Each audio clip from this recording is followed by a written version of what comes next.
अस्सलाम वालेकुम। सबसे पहले बिजनेस न्यूज़। चीनी का बहरान 90% से ज़्यादा जो मिल्स हैं वो गैर फ़ॉल हैं, प्रोडक्शन नहीं कर रही हैं।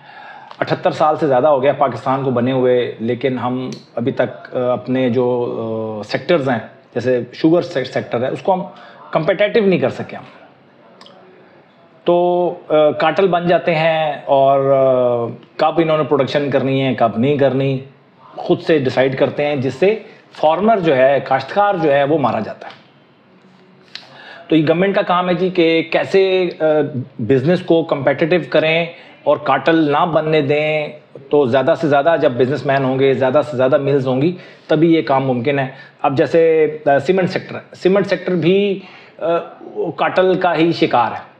कंपनीज नहीं है, 16 कंपनीज थी, दो बड़े खा गए और 14 रह गई हैं और कंपटीशन कम से कम होता जा रहा है।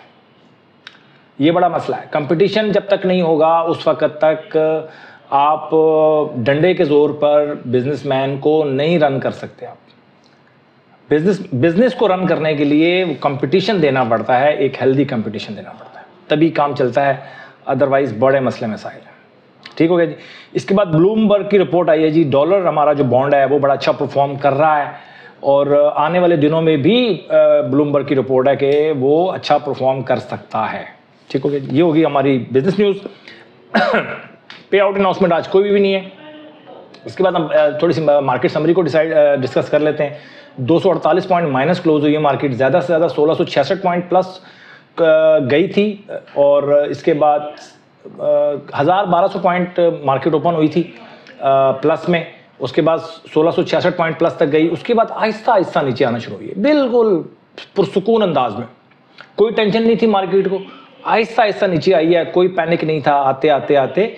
और 453 पॉइंट माइनस हुई मैक्सिमम और 248 पॉइंट माइनस पे क्लोज होगी मार्केट।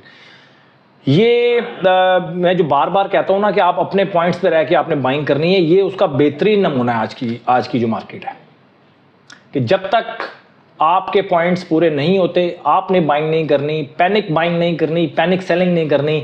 अपनी स्ट्रेटजी के असूलों को मद्देनजर रखते हुए आपने बाइंग करनी है, आपने सेलिंग करनी है। कुछ भी हो रहा, जंग क्यों नहीं लगी हुई भाई, आपको कोई मसला नहीं होगा इंशाअल्लाह अज़ीज़ अगर आप ऐसी स्ट्रेटजी को इस्तेमाल करते हैं जो कि तमाम चीज़ों को कैटर कर रही हो। ठीक है जी। वॉल्यूम जो है आज बेतहाशा वॉल्यूम हुए, 521 मिलियन का काम हुआ है और ये सिर्फ और सिर्फ किसकी वजह से हुआ है?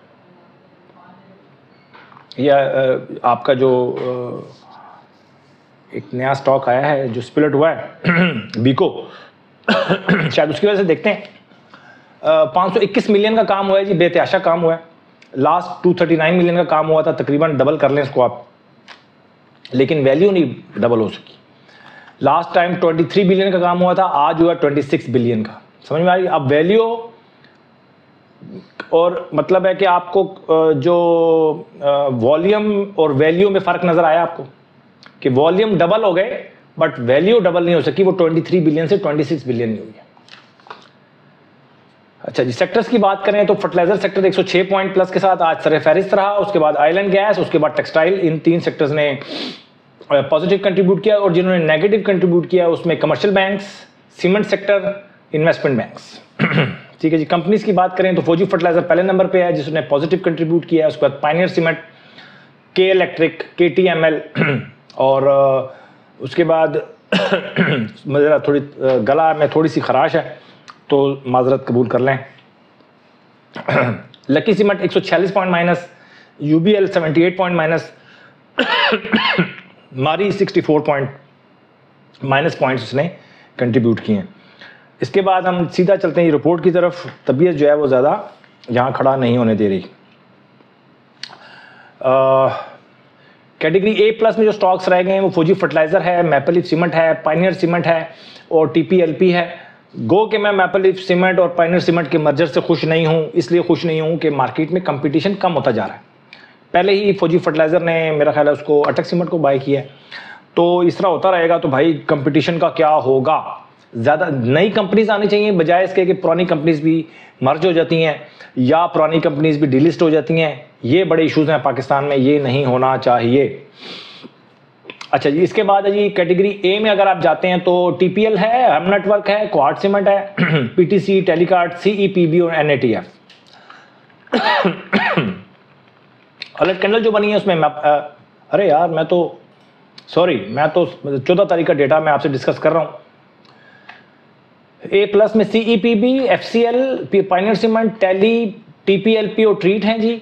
और जो अलर्ट कैंडल बनी है उनमें टेलीकार्ड है, ट्रीट है, एफसीएल है और पीआईए है। पीआईए की अलर्ट कैंडल तो बनी है बट उसमें करेक्शन पूरी नहीं की, तो आवरली टाइम फ्रेम पे ही आप इसमें बाय करेंगे, ठीक है। इसके अलावा जो ए में गए हैं स्टॉक्स उनमें डब्ल्यूटीएल है, एएसटीएल, पीआईए, जीसीआईएल, और जो ए प्लस में डायरेक्ट आए हैं उसमें एफसीएल है, ट्रीट है, और जो ए से ए प्लस में गए हैं टेली और सीईपीबी।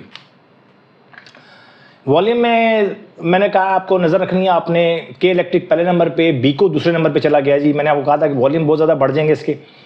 और टीपीएलपी तीसरे नंबर पे, डब्ल्यूटीएल चौथे नंबर पे, टेलीकार्ड पाँचवें, एफएनईएल छठे नंबर पे, पीआईबीटीएल सातवें नंबर पे, बीएमएल आठवें, पीआईए नौवें, बीओपी 10वें, ट्रीट 11वें नंबर पे और टीओएमसीएल 12वें नंबर पे। ये होगी जी रिपोर्ट्स हमारे पास। और डीओडी माइनस में स्टॉक्स कितने रह गए हैं वो देखते हैं।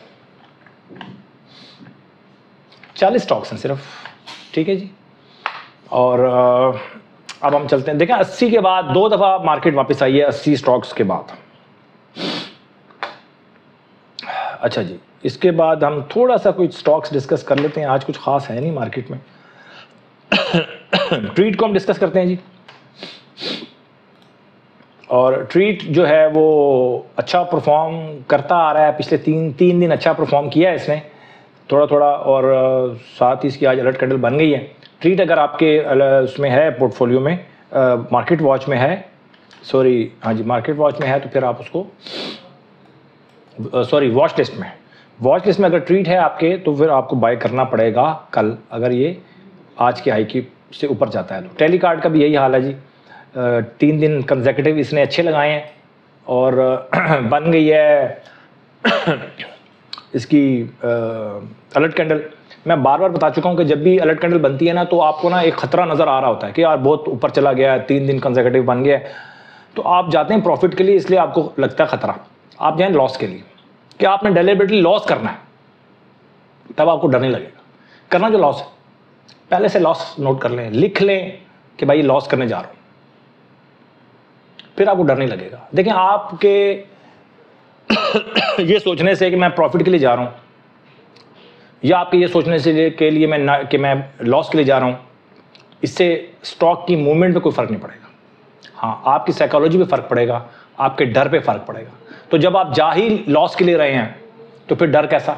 लॉस तो आपने पहले बुक करके अपने पास लिख लिया, डर तो ख़त्म हो गया। समझ आ गई बात? तो ये आपने काम करना है, जब भी आप कोई ट्रेड लें लॉस के लिए ट्रेड करें कि भाई मुझे लॉस मार्केट दे, मैं देखता हूं कैसे देती है मार्केट, ये मुकाबला है ना। तो आप अगर ये स्टॉप लॉस हिट होगा तो आपको हिट नहीं लगेगी, आपकी स्ट्रेटजी को हिट लगेगी। स्ट्रेटजी खुद अपने आप को सेव करेगी, ना घबराएं आप। सीईपीबी को देखें तो सीईपीबी ने कल इसकी अलर्ट कैंडल बनी थी जी, और मैंने आपको कहा था कि बेहतर ये है कि आप इसकी करेक्शन इतनी अच्छी पूरी नहीं हुई थी, तो आपको मैंने कहा था शायद आवरली में आप जाएंगे तो आवरली में भी इसकी अलर्ट कैंडल बनी थी जी। आवरली में बनी थी 33 रुपये 50 पैसे में, 33 रुपये 57 पैसे क्लोज हुआ है। और डेली की बात करें जहाँ पर करेक्शन इसने पूरी नहीं ली थी, वहाँ पर बनी थी इसकी 31 पे, और आज खुला ही 31.10 और हाई लगा था इसका 31, बिल्कुल ठीक है 31 पे इसकी अलर्ट कैंडल थी, 31.10 खुला, बाइंग कर लेते तो अच्छा बन सकता था। और अगर आवरली पे आपने बाई किया तो अभी तो तकरीबन आपकी जर्नी स्टार्ट हुई है। आज के लिए इतना ही है जी, तबीयत ज़्यादा साथ नहीं दे पा रही, और आपने अपना बहुत ख्याल रखना है, इन्वेस्टमेंट का ख्याल रखना है। इन्वेस्टमेंट का ख्याल देखें आप नहीं रख सकते, आपकी स्ट्रेटजी रखेगी। मूवमेंट का ख्याल आप नहीं रख सकते, आपकी स्ट्रेटजी रखेगी। हर चीज़ का ख्याल आपकी स्ट्रेटजी ने रखना है, आप कुछ नहीं कर सकते। अपना बहुत ख्याल रखें, अपने इन्वेस्टमेंट का ख्याल रखें। Thank you very much.